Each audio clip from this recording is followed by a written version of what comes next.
And welcome back to another episode of the Exposit Bible Study Podcast. We are going to pick right back up. Thank you all for tuning in. We're going to pick up where we left off on the last episode. And we're going to pick up in John chapter 6. This is, I think, the second longest chapter in the New Testament. It's one of the longer chapters in the Bible in terms of number of verses. There's 71, I believe, if I saw it correctly. 71 verses in John chapter 6. We will not be touching all 71 today. We probably will spend the next 4 to 6 weeks, somewhere around that, depending on how I'm going to break it down and how far we get. We'll probably spend the next 4 to 6 weeks right here in John 6. John 6 has a lot in it. Once we get through this week and next week, the rest of it is monologue from Jesus that gives us a basis for a lot of the Reformed perspective when it comes to the idea of how does one come to God, how does one choose, how does one get saved, the idea of the five letters of tulip. But these aren't topics that are like unique to John 6. Like, these are topics that we've covered in John already, right? The idea of regeneration, how is one regenerated? Right? We've essentially spent most of the study in the first 5 chapters of John already discussing regeneration and the process, the monergistic process of regeneration that through God regenerating, right? And it becomes a major theme in this chapter. We're going to cover a story today, or a passage that is very well known. In fact, I think it's probably one of the more known, what we can call it, miracles or signs in the New Testament. In fact, it is so important so that all 4 Gospels included.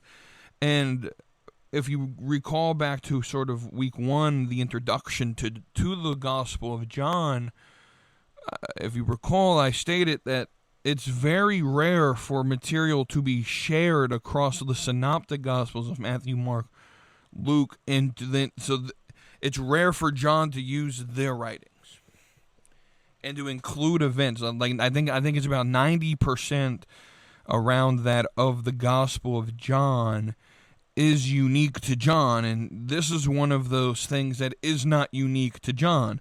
You see these in this event in every single Gospel, which to me lends to the importance of the event. And so we're going to do the first 14 verses of John 6, the feeding of the 5,000. I prefer the name of the feeding of the multitude because it really was more than 5,000. We don't know the exact number, but it does state that there were 5,000 men. This doesn't include women and children, and so the estimates can be put somewhere probably around 20 to 25,000 people. This was a stadium show, right? You could pack most basketball stadium or arenas with this crowd and have a sellout. This was a large multitude of people. We're going to focus, granted that this is in all 4 Gospels, we're strictly going to try to stay within the Gospel of John. Now, I know a lot of people would say when you do Bible study, and this is a good hermeneutic, let the Bible interpret the Bible. So use Matthew's, Mark's, and Luke's gospel to interpret the event. That would be useful if I was trying to figure out maybe when this event happened. That's not what I think is the important part here. I think if we continue through John the way we've been reading John, what we see here is actually a parable in action. And we see the first two sections, the first 2 weeks that we're going to spend will be the signs that Jesus performs, whether it's the feeding of the multitude here or next week when we talk about him walking on water.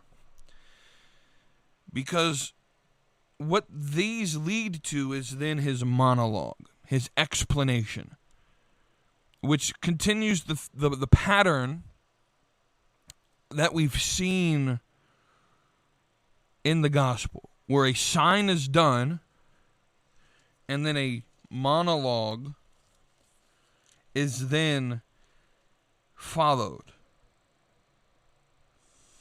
And that really starts in chapter 5, but we've, right, and that sets that up. But we've also seen it really, if you really take a look at in chapter 2, he talks about raising the temple. It's not really a sign, but this monologue follows the healing in Cana, right? And there's a monologue there, and you see all these signs, and starting in chapter 5 and continuing in chapter 6, we see a sign followed by a monologue. A healing in chapter 5, followed by Jesus giving a monologue. In chapter 6, we see the 5,000 plus fed. We see him walking on water, and then he gives a monologue starting in verse 26. So we're going to read the first 14 verses, and then we'll go over it, right? So after these things, Jesus went away on the other side of the Sea of Galilee, or Tiberias. A large crowd followed him because they saw the signs for which he was performing on those who were sick. Then Jesus went up on the mountain, and there sat down with his disciples. Now the Passover, the feast of the Jews, was near. Therefore Jesus, lifting up his eyes and seeing that a large crowd was coming to him, said to Philip, "Where are we to buy bread so that these may eat?" This he was saying to test him, for he himself knew what he was intending to do. Philip answered him, 200 denarii worth of bread is not sufficient for them, for everyone to receive a little. One of his disciples, Andrew, Simon Peter's brother, said to him, "There's a lad here who has 5 barley loaves and 2 fish. But what are these for so many people?" Jesus said, "Have the people sit." Now there was much grass in the place, so the men sat down, in number about 5,000. Jesus then took the loaves, and having given thanks, he distributed to those whom were seated. Likewise also of the fish, as much as they wanted. When they were filled, he said to his disciples, "Gather up the leftover fragments so that nothing will be lost." So they gathered them up and filled 12 baskets with fragments from the 5 barley loaves, which were left over by those who had eaten. Therefore, when the people saw the sign for which he performed, they said, "This is truly the prophet who's come into the world." Now we start again in this section here. We start with the phrase, "after these things."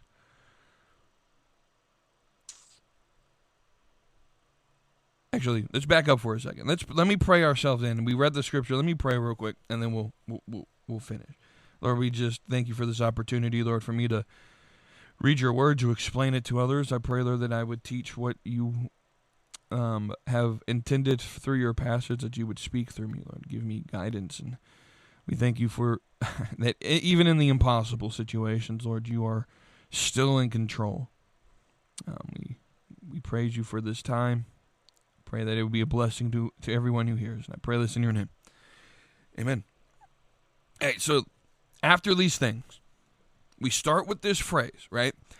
And as we've discussed in the past, if you just as a side note, if you're a new listener to this episode and you haven't checked out the other episodes, check those out. Like I would definitely start with episode 1 and then work your way up. Work at your pace. You don't have to do this, at the pace that they are recorded, but definitely start with episode 1 as we continue through the Gospel of John. If you remember in the past, right, after these things is just a transitionary phrase, right? This is John's way of saying this is a new scene. If you're a fiction reader, if you read a lot of books, sometimes when the scenes change, they put like 3 little stars or 3 little dots that indicate like, hey, new scene, new location, we're at a different place, right? And that is what John is kind of intending to do with the idea of after these things, right? It doesn't necessarily mean chronology. Understand, as we've explained, John is not writing a chronological, historical piece of the life of Jesus. He's writing theologically. He's writing a narrative that is theological in nature. Everything that he does and every sign that he shows that Jesus does is designed to reveal something about the deity of Christ. So just like in chapter 5, where we see that Jesus is the giver of life. So we get a sign.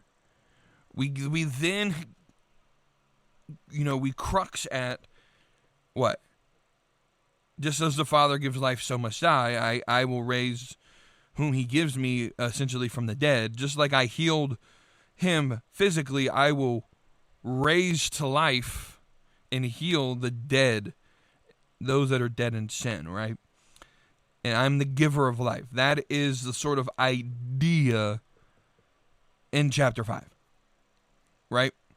In chapter 6, what is being expressed here is, and we'll see this through the rest, especially once we get into the monologue, that Jesus is going to end up saying, I am not just the giver of bread, I am the bread. I am the bread of life, is what he will eventually come to say in the monologue. And so the sign points to the monologue, right? The sign is going to end up pointing to the monologue. And so after these things, it's just a transitionary phrase to set you up and say, this isn't chronological. This is just to clean the palate. We're in a new place, new scene, new setting. So Jesus went to the other side of the Sea of Galilee. He crossed the Galilee, right? Now, whether they crossed by boat, you could walk it as well. There was land you could walk around. Some things that are important about the Sea of Galilee. The Sea of Galilee was about 600 to 700 feet below sea level. And it was surrounded by hills. This is important because, especially when we talk about walking on water, the Sea of Galilee is also where he calmed the storm. Jesus was asleep. There was a storm. They woke Jesus up, and he said, "Peace, be still," and the storm stopped. That happened on the Sea of Galilee. And so, because it was below sea level, surrounded by hills, pop-up storms like that could happen at pretty much any time, right? And so it was something the fishermen would have known. But that's important when we get to verse 3, and it says Jesus went up on the mountain. Because the question that I had, and I'm a guy, when I read, I ask questions. What mountain? Because if you're where I think you are, on the other side of the Galilee. You're probably near Bethsaida. This is important. I say that because he asked Philip where to buy bread from. Philip was from Bethsaida. So that's why Philip would have been asked. So my assumption then is that they were probably in the Decapolis, in Bethsaida, in Gentile territory, right? And Jesus sees that this large crowd was following him because of the signs and the miracles and the healings that he was doing. Now we go to Matthew's gospel. Matthew's gospel says that he did all the healing because he had compassion for the sick. Right? Just something to throw out there. Why was he performing all these signs to the sick? Well, he had compassion for them. But Jesus went up on the mountain. What mountain? There's not really a mountain anywhere near anybody. I don't think that is important. I think the symbology, the symbolism is probably the better word to use. The symbolism of walking up the mountain is what I think John is hinting at here. It was probably more like one of the hills that you just walked up. It was probably a hilly terrain, right? But this was focused on showing him to be Moses. And I think context points this out, right? You look before in the passage before it talks about Moses, but you look at the end in the response, this must be the prophet. It leads me to believe that the Jews who saw this happen saw Jesus as the prophet better than Moses. And we know this because Nicodemus said, "You must be a prophet." Woman at the well mentioned the prophet from Deuteronomy 18. And we get it again in chapter 6 here. The prophet. Just after Jesus said Moses, the law, Moses accuses you Jewish leaders. Right? So I think the context is right. But then you also see verse 4 says, now the Passover, feast of the Jews, was near. Well, Moses was the leader, right? This leads me to believe that the symbology, the symbolism that John the writer wanted the Jewish audience who was reading to understand was that Jesus is the manna of heaven. He is Moses. He is, right? So he's walking up the mountain as Moses ascended up the mountain. He's it's surrounded by Passover. This is the second Passover, right? There's a focus on Exodus themes here, right? So verse 5, therefore Jesus lifting up his eyes, seeing that a large crowd was coming, said to Philip. Now we already discussed why Philip. Well, he was from the area. He would have known the marketplaces. Hey, where can we buy bread for this? Now I can imagine just the way my head works is Jesus asked this question, and he sort of has like a little grin on his face. Hey, Philip. Hey, bruh. Where are we going to buy bread for these people? You know the markets. You're from here. This is your hometown. You're from Bethsaida. Where are we getting bread from? And in the back of his mind having like this, just to say the line, right? What's the point that Jesus is trying to get here? He's trying to have them focus on what? It's impossible. Right, verse 6 says, he said this to him to test him. The word for test is actually like to examine, to prove, right? For he himself knew what he was intending to do. Jesus knew he was going to feed the multitude, not by any bread that they could buy. He knew this, but he wanted to test Philip. Philip becomes the sort of logical pessimist. He really represents a lot of what I see in myself, right? Someone who's like, wait, Jesus, we're buying bread for them? There's no way we could do this. This is impossible. Philip is he answers and he says, 200 denarii. Now, a denarius was 1 day's work, or 1 day's wage for common labor. Essentially, what Philip was saying is that 200 days' labor couldn't pay for this. Right? Now, they had 360 days in the Hebrew calendar. He's essentially saying 3/4 of a year's salary, 3/4 of a year's salary. You would have to work for 9 months. And even still, that's not enough money for everyone just to get a little bit.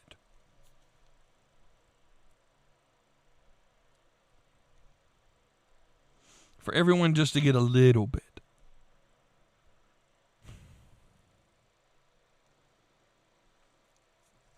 The point is to show the human insufficiency.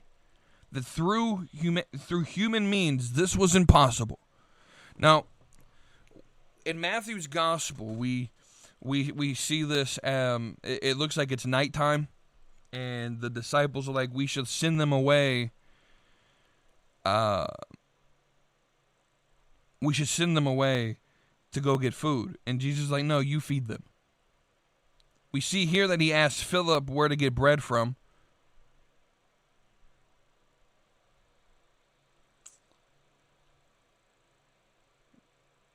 And Philip says,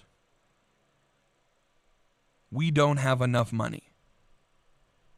Philip is thinking through human means. Exactly what Jesus wanted him to do, by the way. Here's the deeper meaning I think that we can get to. That this is pointing to. Salvation, the bread of life, Jesus, he's the bread of life, right? It is impossible to feed yourself apart from the supernatural bread of life. Just like in chapter 5, when Jesus asked the question to the man, do you want to be healed? The question was to point him to his insufficiency. I can't heal myself. The point of asking Philip, hey, where are we getting bread tonight? Jesus, this is impossible. We can't do this. The point of the gospel, the point of the message of Christ, is to point you to your insufficiency. You cannot save yourself. You can't. It is impossible. Romans 8 says it is impossible to please God. In fact, let's read the passage itself, Romans 8. If you want to turn there real quick, I think it's verse 7. He says, the heart set on the flesh, right? I'm going to read it word for word once I get there, right? And Romans is one of those books you got to build up to, and it's really, it's not smart to take verses in Romans out of context of the whole book itself, because it's especially everything above chapter 8, like it leads to it. But essentially, those who, according to the flesh, set their minds on things of the flesh, but those according to the Spirit, the things of the Spirit. For the mind set on the flesh is death, the mind set on the Spirit is life and peace. Because the mind set on the flesh is hostile to God, for it does not subject itself to the law of God, for it is not even able to do so. For those who are in the flesh cannot please God. That is the human condition. Ephesians 2 makes it even simple. You were dead in your trespasses and your sins. I think this is the point being shown here. Through this physical event that happened, the spiritual analogy that Jesus will get to in his monologue that starts in verse 26, where he comes and he mentions in verse 32, it is Moses who gives you bread from heaven, or it's not Moses who gives you bread from heaven, but it is my Father who gives you the true bread out of heaven. For the bread of God is that which comes down out of heaven and gives life to the world. I am the bread of life. He who comes to me will not hunger, right? So this is the point. All that the Father gives me will come to me. This is the point of the message. When you actually go and read ahead to the monologue of what Jesus says, and we'll break that down starting in about 2 weeks. The sign is to show you can't do this yourself. You can't save yourself. You must see your inability, your moral inability to save yourself. You just can't do it. You can't do it. Verse 8, one of the disciples, Andrew, Simon's brother, said, there's a little boy who has 5 barley loaves and 2 fish. But what are these to so many people? Now I need you to visualize this. These would be small individual barley loaves of bread. Now when I say loaf, think like pita bread, right? Like 5 barley pita breads, right?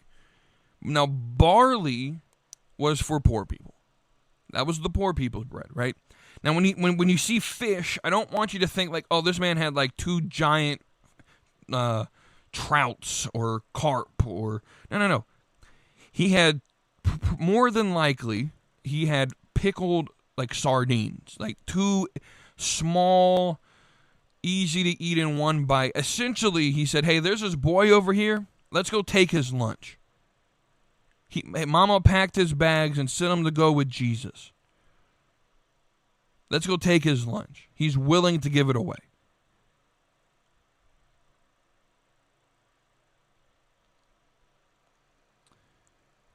There wasn't a lot. This was truly the impossible situation. So Jesus then commands his disciples, hey, have them sit down. The word for sit here actually is recline. Have them recline as if they're at a formal dinner table. Now remember, this is the Passover that is near. We're celebrating Passover, and that's important because they sit down. The men sit down, there's about 5,000. The other Gospels say 5,000 men minus women and children. We can assume, like I said at the beginning of the episode, there's probably about 20,000 people here. We can't know for certain, but there's somewhere around the 20 to 25,000 people. If the women and the children and the teenagers, because men sat down, so the teenagers would not be in that. If there were about 5,000 men, based on how family sizes worked, you had, of course, the wife and probably 2 to 3 kids per family, maybe sometimes up to like 6 kids. But let's just say on average about 3 kids. Right, so you're looking at about somewhere around a 5 to 6 person household, and if there's not assuming every man had a family that he brought with him, assuming that, if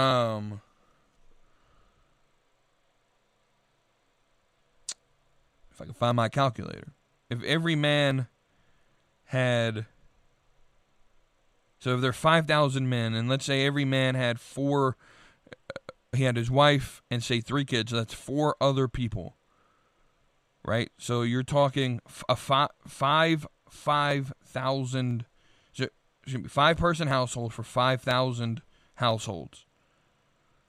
You're talking about 25,000 people, right? Now, not everyone had 5, maybe some had 4, right? So you're looking somewhere around probably 20 to 25,000 people in this crowd.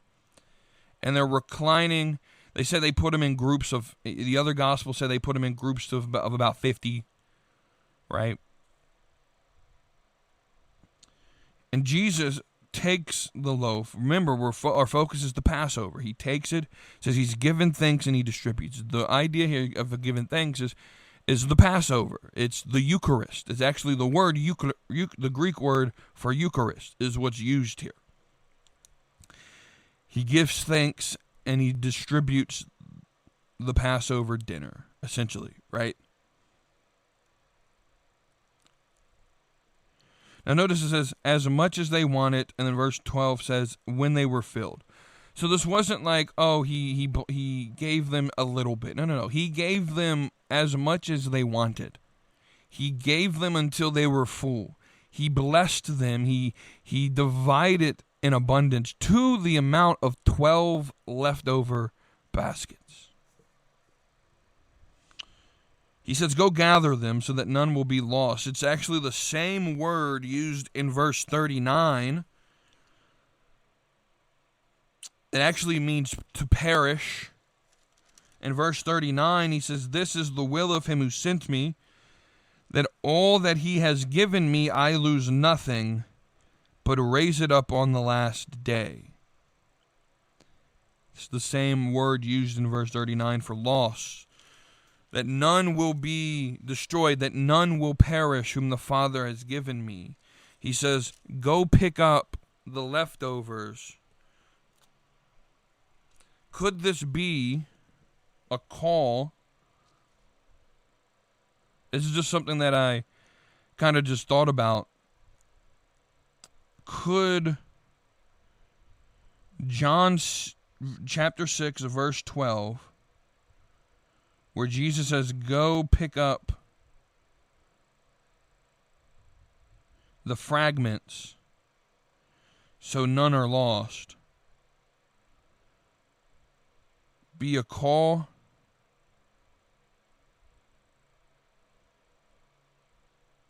of mission work, like a call of mission work or like evangelism. Essentially, go get my elect.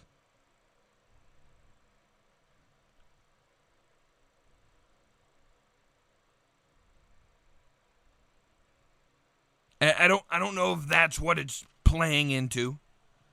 That's just something that again, I'm not saying that's what it means. That's just a thought that I had. Understanding that the word loss here is perish. I don't know. Maybe that's a negative thought.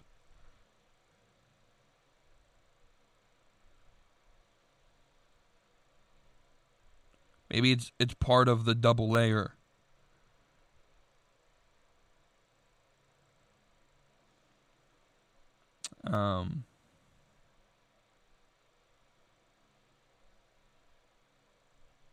Like an echo. Maybe not the meaning, but like there's like an echo to verse 39 that all God has given me will not be lost, right? And I will raise them up.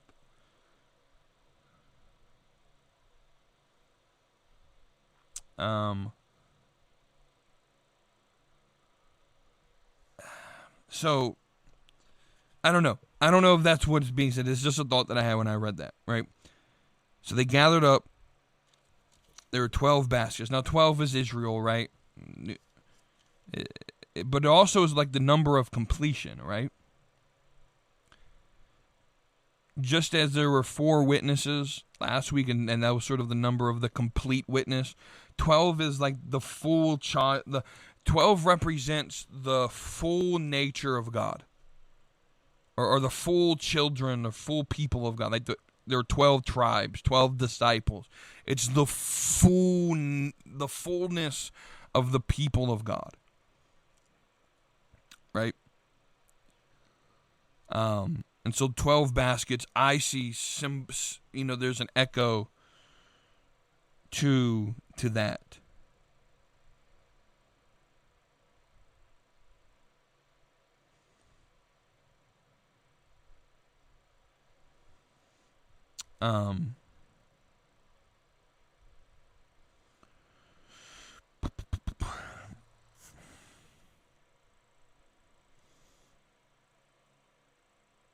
So can I show you that 12 is covenant language? Listen.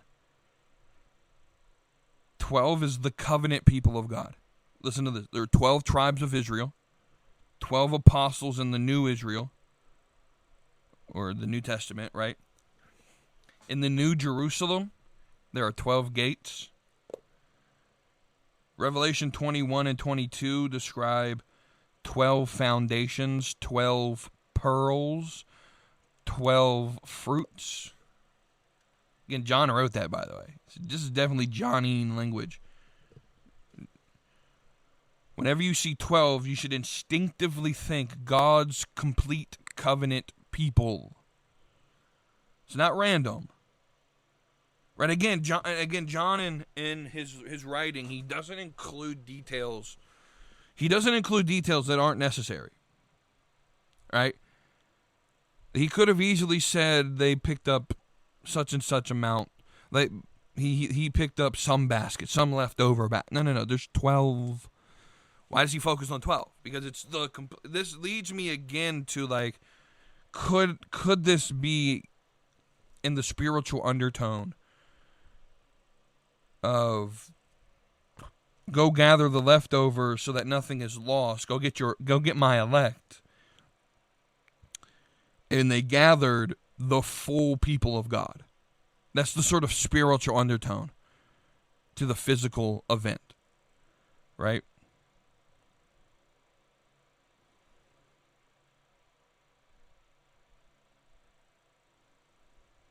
The primary meaning absolutely is that the disciples now have 12 baskets of bread. Without a doubt.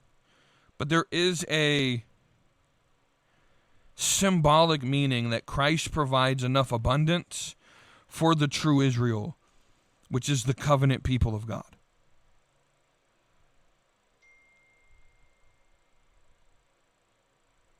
Right? So put those two verses together. Go gather the fragments in verse 12. So they gathered and there's the complete 12, right? Put those together. What could we have here? We could have the message of the shepherd will gather the fullness of his people and not a single one of them will be missing.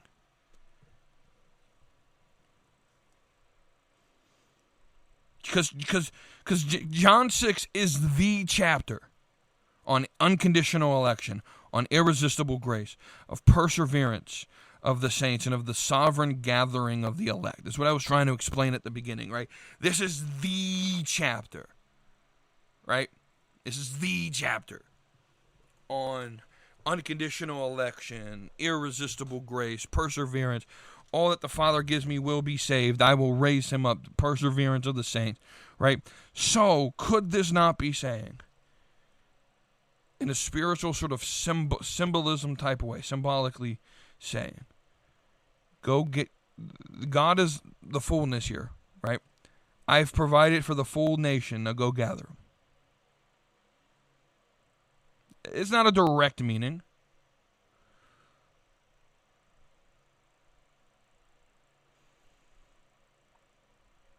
Right?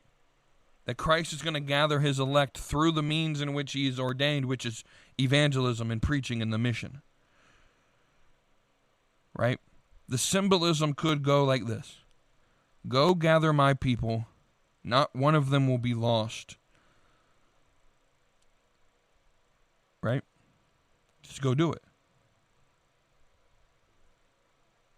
I don't think that's the primary meaning of the passage, but I think that's the spiritual undertone.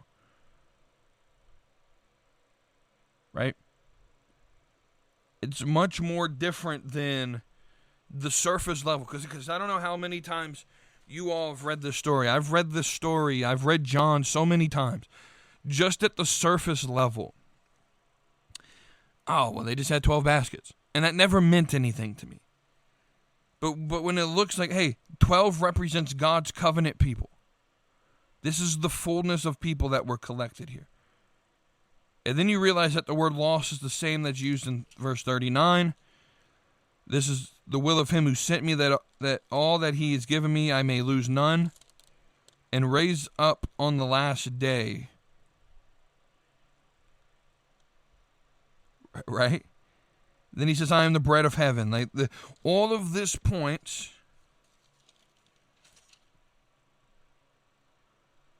to you cannot save yourself. You must be regenerated. You must be given the gift of faith. And every single one will be saved. Right? That's just how I read this, right? So then verse 14, therefore, when the people saw the sign which he had performed, and then just understand the use of the word sign here. This isn't miracle, right? The use of the word sign has an intended purpose. This is a miracle done for the purpose of displaying a heavenly meaning. It had a purpose, right? And they said this is truly the prophet. They point right back to Deuteronomy 18. This is truly the prophet who has come into the world. Truly the prophet. So what do we gather here? Did Jesus feed a crowd? A large crowd? Absolutely. And he gave them abundantly. Jesus accomplished the impossible. This was a miracle. But I think there's a deeper spiritual meaning behind it. You cannot save yourself. Christ uses means that, honestly, like he used a little kid's lunch to feed close to 20,000 people. He could use you. He could use he can use any circumstance to save you. This is much more than just bread and fish. That's my take on. That's my read on this passage. Let me know what you all think in the Discord. If you haven't joined, go join, where we have conversation and discussion as we build this community. More people can grow and talk, and then we can discuss the passages in the Discord. Let me know what you all think about that, and I thank you all for listening. This has been another episode of the Exposit podcast. Until next week, when we talk about walking on the water, and why to me it's a little bit out of place. I'll break that down for you next week. It's just this thought that I had about it. But we'll talk about the walking on the water next week.